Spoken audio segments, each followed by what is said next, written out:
যে কোনো সময় আমাদের মৃত্যুর ডাক চলে আসতে পারে। এ কারণে মৃত্যুর জন্য আমাদেরকে তৈয়ার হতে হবে, মৃত্যুর জন্য আমাদেরকে প্রস্তুতি নিতে হবে।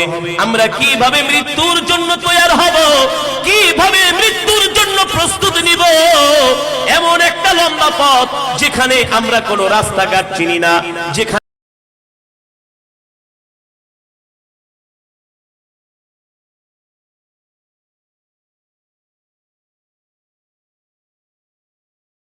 রাদিয়াল্লাহু তাআলা আনহু যখন রাস্তা দিয়ে হেঁটে যেতেন, কোন মানুষ যদি কবর খনন করত, হযরত ওমর ওই কবরের মধ্যে যায় শুয়ে পড়তেন আর আর্তনাদ করতেন, বিলাপ করে করে বলতেন